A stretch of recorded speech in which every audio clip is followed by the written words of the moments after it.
Hello student. आज हम लोग नया चैप्टर शुरू कर रहे हैं। अभी तक जो भी था इंट्रोडक्टरी था फिजिक्स का। हम लोग आज इलेक्ट्रोस्टैटिक पढ़ेंगे, जिसमें टॉपिक्स यहाँ पर मेंशन है: electric charge, conductor, non conductors, charging of body और कूलम्ब्स लॉ। आज कुछ आईआईटी का क्वेश्चन भी सॉल्व करेंगे, एडवांस और मेंस का। तो चलिए हम लोग शुरू करते हैं। इलेक्ट्रिक चार्ज, जैसा कि आप पढ़े होंगे 8-9 में, इलेक्ट्रॉनिक स्ट्रक्चर जिसमें किसी भी एटम में एक न्यूक्लियस होता है। न्यूक्लियस में न्यूट्रॉन और प्रोटॉन होता है और इलेक्ट्रॉन इसकी ओर चारों ओर चक्कर लगाता है। प्रत्येक एटम का एक टेंडेंसी होता है कि वह आउटर मोस्ट ऑर्बिट में ऑक्टेट पूरा करे। ऑक्टेट यानी 8 इलेक्ट्रॉन रखे।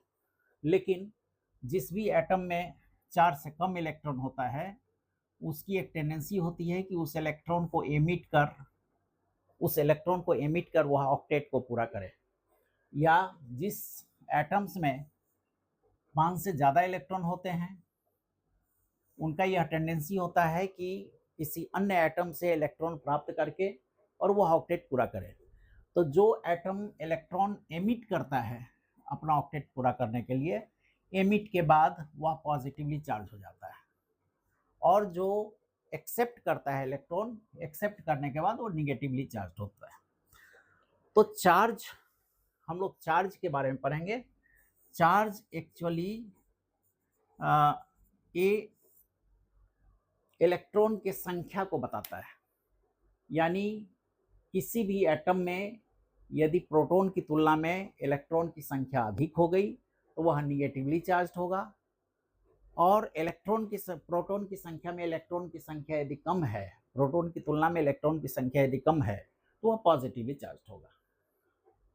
ये इलेक्ट्रिक चार्ज दो प्रकार का होता है, एक पॉजिटिव और एक निगेटिव। पॉजिटिव जनरली हम पॉजिटिव क्यू से डिनोट करते हैं और निगेटिव को निगेटिव क्यू से डिनोट करते हैं। इस प्रकार जितने भी चार्ज हैं, चार्ज किसी भी मैटर का एक इंट्रिंसिक प्रॉपर्टी होता है, और ये प्रॉपर्टी दो रूप में हो सकता है: पॉजिटिव हो सकता है, निगेटिव हो सकता है। इस तरह से समझ लें हम लोग। अब चार्ज, किसी भी बॉडी को चार्ज करने के लिए यानी उस पर इलेक्ट्रॉन की संख्या बढ़ाने के लिए, इलेक्ट्रॉन की संख्या कम करने के लिए जनरली 3 मेथड्स होते हैं, जिसमें एक इसको कह सकते हैं रगर के जरिए, बाई फ्रिक्शन किसी भी मैटर को हम पॉजिटिवली चार्ज कर सकते हैं या निगेटिवली चार्ज कर सकते हैं। तो बाई फ्रिक्शन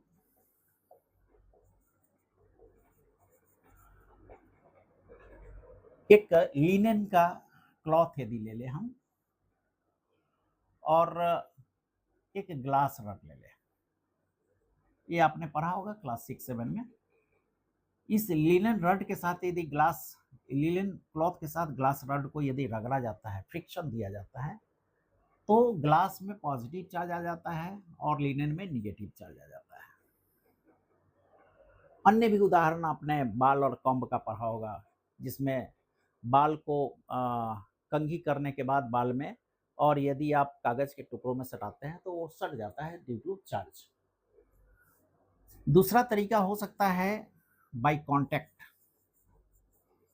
कांटेक्ट यानी कोई बॉडी यदि सपोज पॉजिटिव चार्ज्ड है और एक न्यूट्रल बॉडी जिस पर कोई चार्ज नहीं है, यदि इसके कांटेक्ट में आता है तो ये चार्ज ट्रांसफर करता है, दूसरे को भी चार्ज कर देता है। इस तरह का हम लोग प्रॉब्लम बाद में सॉल्व करेंगे कि एक बॉडी पर इतना चार्ज है, उसके कांटेक्ट में दूसरा बॉडी लाया गया, तो दोनों में चार्ज डिस्ट्रीब्यूशन क्या होगा, चार्ज डेंसिटी क्या होगा, आदि आदि कुछ प्रॉब्लम पढ़ेंगे हम लोग। तीसरा, बाय इंडक्शन। इंडक्शन में जो होता है बच्चों कि कोई भी कंडक्टर में फ्री इलेक्ट्रॉन्स होते हैं। जैसा कि हमने कहा, चार्ज, पॉजिटिव चार्ज का मतलब इलेक्ट्रॉन कम है, नेगेटिव चार्ज का मतलब उसमें इलेक्ट्रॉन की संख्या ज़्यादा है। तो किसी कंडक्टर में फ्री इलेक्ट्रॉन्स होते हैं। इस कंडक्टर के नज़दीक यदि एक रॉड जो पॉजिटिवली चार्ज लाया जाए, तो यह पॉजिटिव चार्ज इसके इलेक्ट्रॉन्स को अपनी ओर आकर्षित करता है, यानी इस पार्ट में इलेक्ट्रॉन का डेंसिटी बढ़ जाता है। चूंकि किसी भी मैटर में जो न्यूट्रल हो, किसी बॉडी में, किसी पार्टिकल में जो न्यूट्रल है, उसमें जितना पॉजिटिव चार्ज उतना ही नेगेटिव चार्ज होता है, यानी प्रोटॉन और न्यूट्रॉन की, प्रोटॉन और इलेक्ट्रॉन की संख्या बराबर होती है। यदि इलेक्ट्रॉन इस तरफ आ गया तो इस तरफ पॉजिटिव आ जाएगा। तो यह जो चार्जिंग है ये ड्यू टू इंडक्शन कहलाता है, यानी इधर नेगेटिव चार्ज हो गया, एक पॉजिटिव चार्ज हो गया। इस प्रोसेस को इंडक्शन कहा जाता है। यानी तीन तरह से हम चार्ज कर सकते हैं किसी बॉडी को, by friction, by contact and by induction.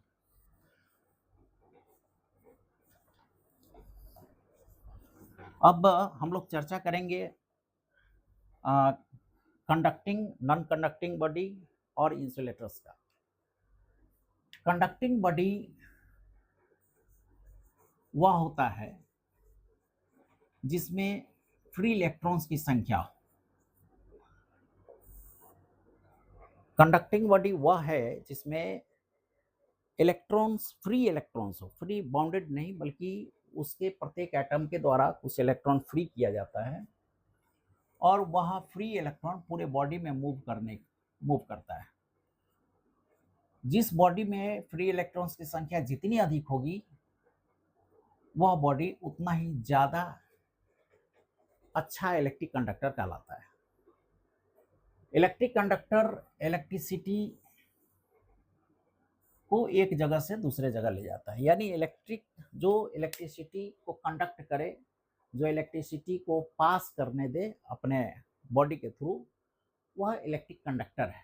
उसमें फ्री इलेक्ट्रॉन्स की संख्या अधिक होती है और वैसा बॉडी, वैसा मास, वैसा पार्टिकल जो इलेक्ट्रिक करंट को अलाउ नहीं करे, अर्थात उससे विद्युत धारा प्रवाहित नहीं हो सकती है, वह नॉन कंडक्टर कहलाता है। और नॉन कंडक्टर्स में फ्री इलेक्ट्रॉन्स नहीं होते हैं। अब जैसे आयरन ले लें, कॉपर ले लें, एल्यूमिनियम ले लें, इस सभी में फ्री इलेक्ट्रॉन्स की संख्या बहुत ज़्यादा होती है और ये अच्छे कंडक्टर कहलाते हैं। परंतु यही हम यदि वुड की बात करें, हम यदि कार्बन की बात करें, तो इसमें फ्री इलेक्ट्रॉन्स नहीं होते हैं और इसलिए बैड कंडक्टर ऑफ इलेक्ट्रिसिटी कहलाता है। तो हम लोगों ने देखा पहले इलेक्ट्रिक चार्ज क्या है, चार्जिंग कैसे किया जाता है किसी बॉडी को। अब हमने देखा कि कंडक्टिंग बॉडी क्या है, नॉन कंडक्टिंग यानी इंसुलेटर क्या है। तो कंडक्टर और इंसुलेटर क्या है, कैसे वह विद्युत धारा को अलाउ करता है, दूसरा अलाउ नहीं करता है, और ये सारा जो खेल है वो फ्री इलेक्ट्रॉन्स का होता है। अब चार्ज आप सभी जानते होंगे, लेकिन एक बार हम रिपीट करना चाहते हैं। चार्ज पॉजिटिव और नेगेटिव दोनों होता है। अपोजिट चार्ज के बीच अट्रैक्शन होता है, अपोजिट चार्ज अट्रैक्ट्स, और सेम चार्ज के बीच रिपल्शन होता है, same charge repels to each other.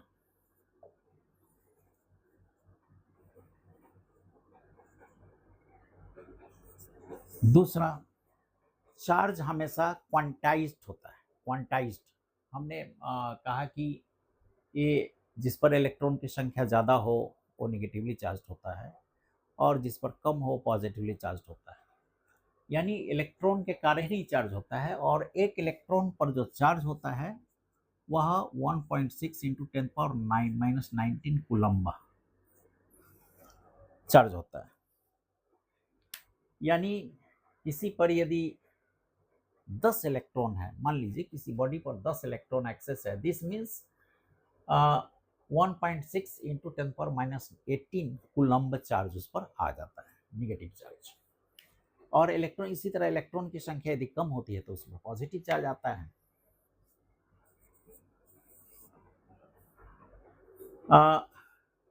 तो इसमें हम कहेंगे कि ये क्वांटाइज्ड होता है, कोई भी चार्ज पॉजिटिव हो या नेगेटिव हो, इलेक्ट्रिक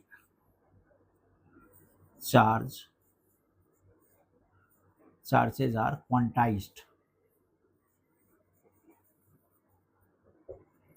यानी यह चार्ज इसका ना आधा हो सकता है, ना ही 1/4 हो सकता है, जब भी होगा कम से कम इतना होगा, किसी का 2 गुना, 3 गुना, 4 गुना किसी भी बॉडी पर चार्ज होगा। अब mass is essential for charge. Charge की बात जब भी करेंगे पॉजिटिव नेगेटिव, तो उसे मास को हम अलग नहीं कर सकते, मास होना ही होना है उसमें।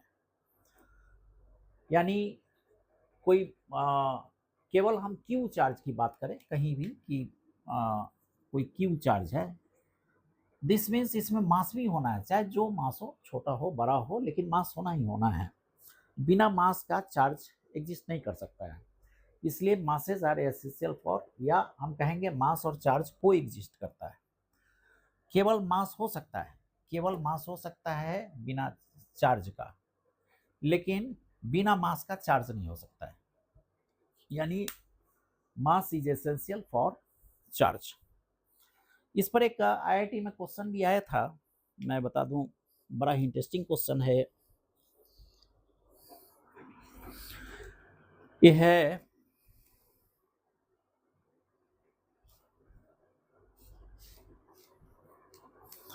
1983 में आया था। 1983 में एक क्वेश्चन था कि 2 identical metal sphere of exactly equal masses are taken. 2 identical sphere, मतलब मास m है, मास m है, दो आइडेंटिकल स्फीयर लिया गया है। One is given positive charge, positive q coulomb, and the other equal negative charge। इस पर पॉजिटिव q चार्ज दिया गया, इस पर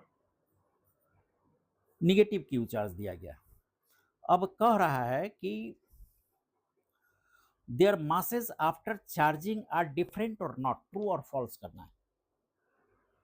पहले मास m था, दोनों का समान मास था, अब इसको चार्ज किया गया प्लस q से माइनस q से। अब आफ्टर चार्जिंग दोनों का मास इक्वल होगा, यदि इक्वल होगा तो ट्रू, यदि इक्वल नहीं होगा तो फॉल्स। अब इसमें देखें, पहले दोनों न्यूट्रल था, ये माइनस क्यों हुआ, इसका मतलब ये हुआ कि इतना संख्या में हमने इलेक्ट्रॉन को एक्सेप्ट किया है, यानी इस बॉडी ने इलेक्ट्रॉन को एक्सेप्ट किया है। प्लस क्यू मीन्स इतनी संख्या में इस चार्ज के बराबर के चार्ज वाला इलेक्ट्रॉन को इसने इमिट किया है। इलेक्ट्रॉन का भी एक अपना वेट होता है, इलेक्ट्रॉन का वेट लगभग 9.3 इंटू 10⁻31। तो वेट बहुत छोटा वेट होता है इलेक्ट्रॉन का, फिर भी इस पर चूंकि इलेक्ट्रॉन आया, एक्सेस इलेक्ट्रॉन आया, इससे इलेक्ट्रॉन गया, यानी इसका वेट ज्यादा हो जाएगा निगेटिव चार्ज का, और इसका वेट कम हो जाएगा। वेट, सॉरी नॉट वेट, मास। तो अब इक्वल मास नहीं रह जाएगा, दिस मीन्स यह मासेज आर नॉट सेम, यानी यह फॉल्स हो जाएगा। तो ये आईआईटी का क्वेश्चन है, 83 का, बहुत ही इंटरेस्टिंग क्वेश्चन। अब इस चार्ज पर जो सबसे महत्वपूर्ण लॉ है, कूलम्ब्स लॉ, उसकी हम लोग चर्चा करेंगे। इसका काफ़ी बेसिक इस्तेमाल है और इस पर IIT मेंस और एडवांस दोनों में ही क्वेश्चन आते हैं। हम लोग क्वेश्चन भी कुछ सॉल्व करेंगे इस पर और प्रयास करेंगे समझने का इजी वे में कैसे IIT के क्वेश्चन को सॉल्व किया जा सकता है। Coulomb's law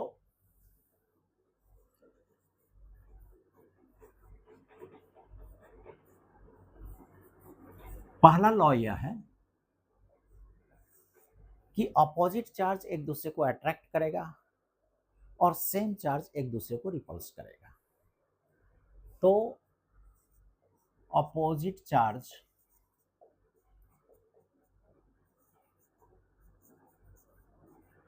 attracts to each other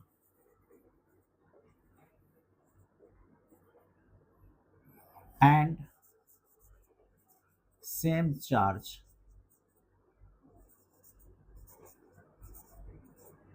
repulse to each other।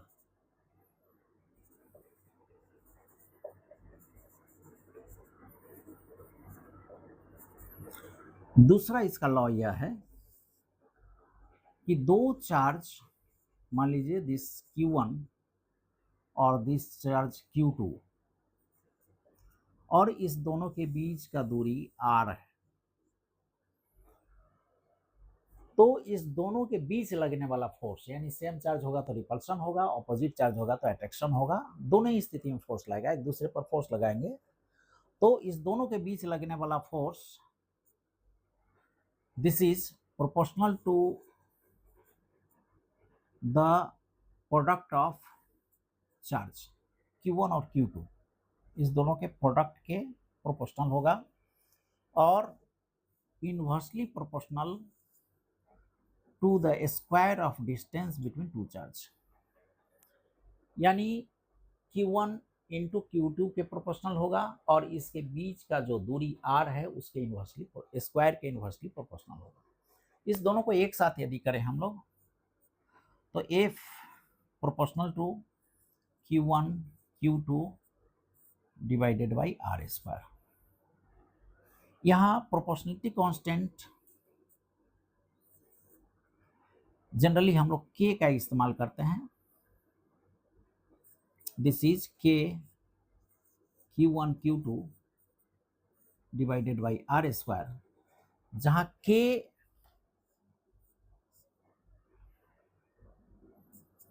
का value 4 pi epsilon 0 epsilon R होता है। यहां पर दो नया टर्म आ गया, एप्सिलॉन 0 एप्सिलॉन R। एप्सिलॉन 0 को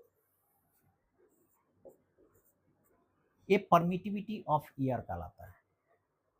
एप्सिलॉन 0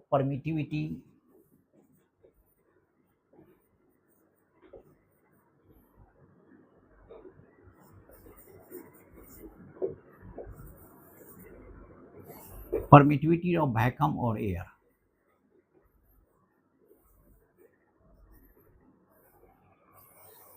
और एप्सिलॉन R इसको रिलेटिव परमिटिविटी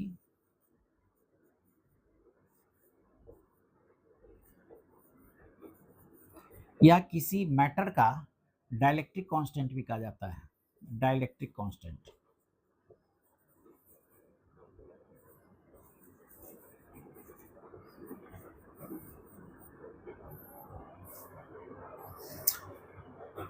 हवा के लिए परमिटिविटी का वैल्यू 8.85 इंटू 10⁻⁻12, और यदि पूरे K को मिला दिया जाए, K is equal to 1/4 pi epsilon 0, यानी 1/4 एप्सिलॉन 0, इसका वैल्यू 9 इंटू 10⁻9 होता है।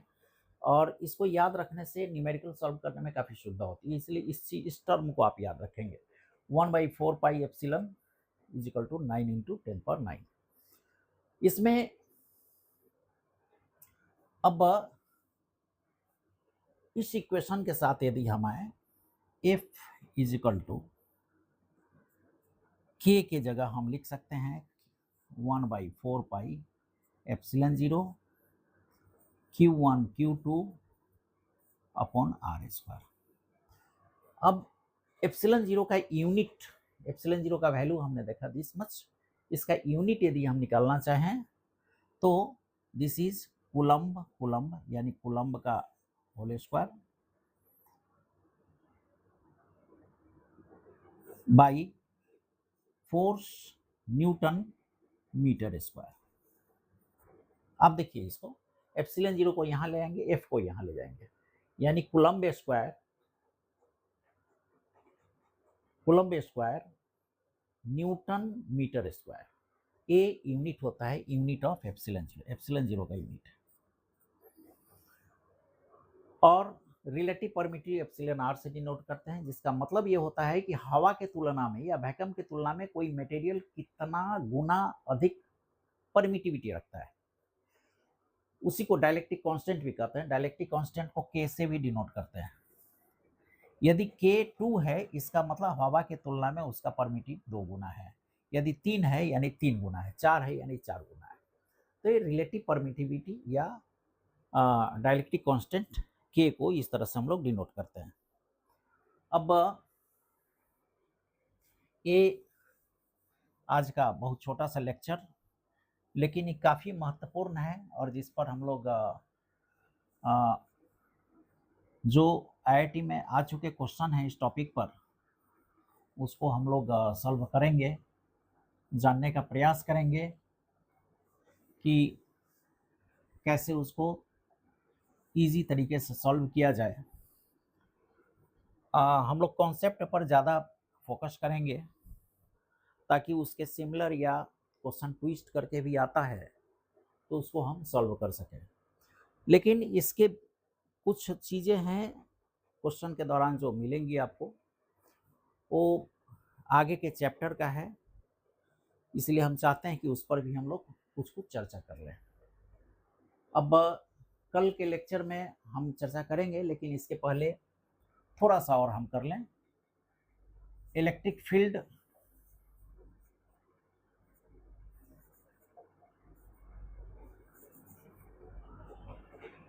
इलेक्ट्रिक फील्ड में यदि कोई चार्ज Q है, सपोज कोई चार्ज Q है, R डिस्टेंस पर एक पॉइंट P है, तो पॉइंट P का इलेक्ट्रिक फील्ड यदि हमें निकालना हो तो हम इस तरह कह सकते हैं कि force experienced by a unit positive charge at point P due to charge Q, क्योंकि अन्य भी चार्ज हो सकते हैं, बहुत सारे चार्ज हो सकते हैं जिसका हम फोर्स एक्सपीरियंस करेगा वो। तो force experienced by a unit positive charge at point P due to charge Q is called electric field at point P due to charge Q। यानी इलेक्ट्रिक फील्ड को E से हम लोग डिनोट करते हैं, और यदि यहाँ यूनिट पॉजिटिव चार्ज हम रख लें, यूनिट पॉजिटिव चार्ज रख लें, तो कूलम्ब्स लॉ के अनुसार इस दोनों के बीच लगता हुआ जो फोर्स होगा, this is Q into 1 divided by 4 pi epsilon 0 और इसके डिस्टेंस का स्क्वायर, यानी E this Q upon 4 pi epsilon 0 R square, यही इलेक्ट्रिक फील्ड कहलाता है किसी चार्ज के कारण।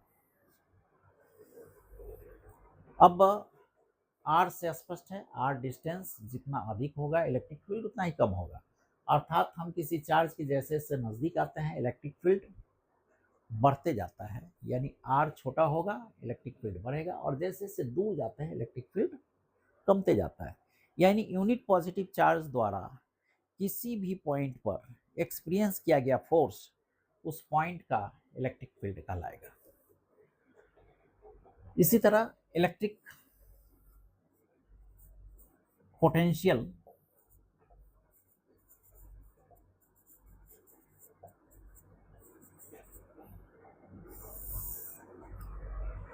मान लीजिए यही चार्ज है, चार्ज क्यू है, आर डिस्टेंस पर एक पॉइंट पी है,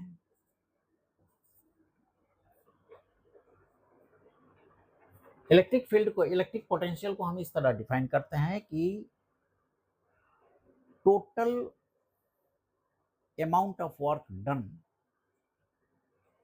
if a unit positive charge is carried from infinity to that point P is called electric potential due to charge Q.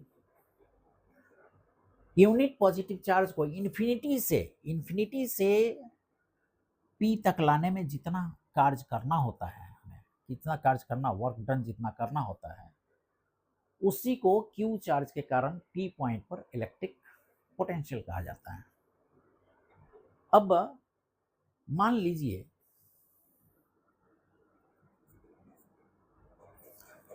कि एक पॉइंट P डैश जो x दूरी पर है, तो इस P डैश पर इलेक्ट्रिक फील्ड हम कह सकते हैं this is Q upon 4 pi epsilon 0 x square. यानी यहां पर यदि यूनिट पॉजिटिव चार्ज रखा जाए तो उस पर फोर्स इतना लगेगा। अब इसको dx छोटा सा डिस्टेंस हम डिस्प्लेस करते हैं, छोटा सा डिस्टेंस इसको डिस्प्लेस करते हैं, इस यूनिट पॉजिटिव चार्ज को। तो ये चूंकि फोर्स है, यूनिट पॉजिटिव पर चार्ज पर लगने वाला फोर्स इलेक्ट्रिक फील्ड, यानी इलेक्ट्रिक फील्ड में यदि dx से हम मल्टीप्लाई कर दें दोनों तरफ, तो ये छोटा सा काम हो जाएगा dw। अब इस dw को इंटीग्रेट कर दिया जाए, dw is equal to q dx 4 pi epsilon 0 x square. यदि इसे इंफिनिटी टू पॉइंट R इसको इंटीग्रेट कर दिया जाए तो हमें टोटल वर्क मिलेगा, और जो वर्क होगा वही इलेक्ट्रिक पोटेंशियल कहलाएगा। यानी this work can be calculated W is equal to, इसको इंटीग्रेट यदि करें तो x स्क्वायर, यानी दिस इज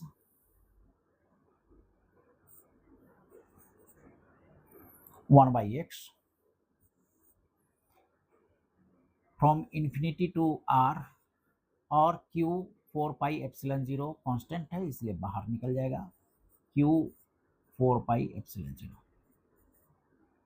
अब इसको from infinity to R, 1/R 1/इंफिनिटी यानी 0, तो this is Q by 4 pi epsilon 0 R। यानी यहाँ का potential at point P this is equal to Q by 4 pi epsilon 0 R। देखें यहाँ पर इलेक्ट्रिक फील्ड R स्क्वायर होता है नीचे, जबकि पोटेंशियल में R होता है। एक चीज और देख सकते हैं कि इसको यदि हम डिफरेंशिएट करें, तो A प्राप्त होता है। इसको यदि डिफरेंशिएट, चूंकि R 1/R, इसको डिफरेंशिएट करना -1 R स्क्वायर। अब BP में यहाँ पर वर्क डन निकालते समय आप ध्यान दीजिएगा कि from infinity to R, infinity to R में यहाँ पर लाने के लिए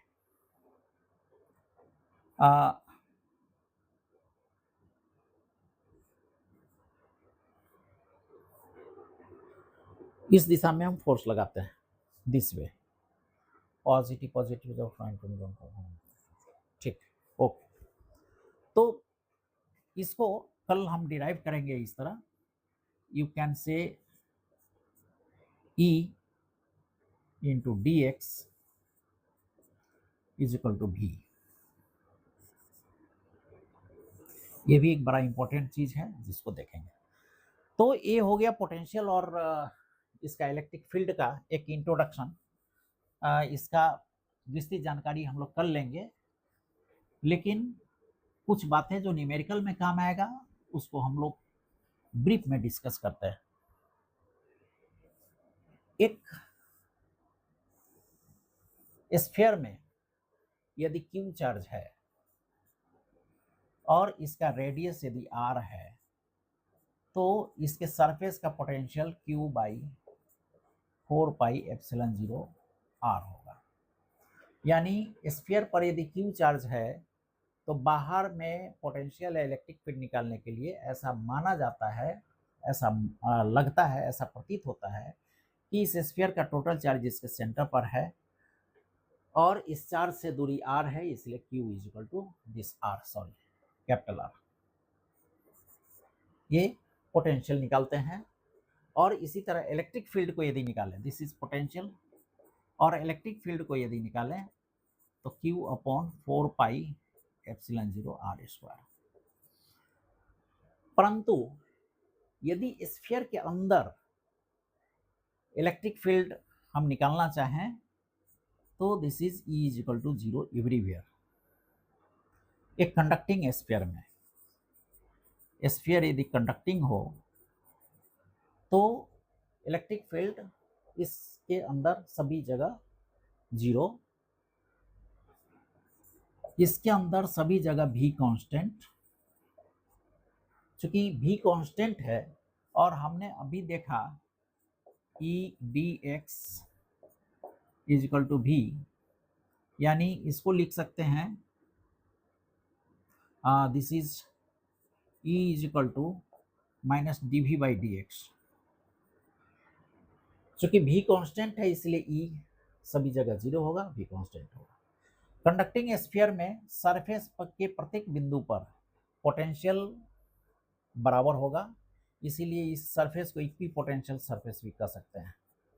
यह चाहे सॉलिड स्फीयर हो या हॉलो हो, दोनों के लिए लागू होता है इक्वी पोटेंशियल सरफेस। तो यही मोटा मोटी आज का लेक्चर था। अब इसके अगले क्लास में हम लोग कुछ न्यूमेरिकल सॉल्व करेंगे। फिजिक्स, अप्लाइड फिजिक्स में न्यूमेरिकल ही मुख्य है और उस माध्यम से जो कॉन्सेप्ट डेवलप होगा आप में, वही आपको सक्सेस की ओर ले जाएगा। तो थ्योरी तो जरूरी है, लेकिन उससे भी ज़्यादा जरूरी है न्यूमेरिकल का प्रैक्टिस, न्यूमेरिकल का बनाया जाना और उसको, उसके कॉन्सेप्ट को समझना। Okay, thank you. फिर मिलते हैं अगले क्लास में।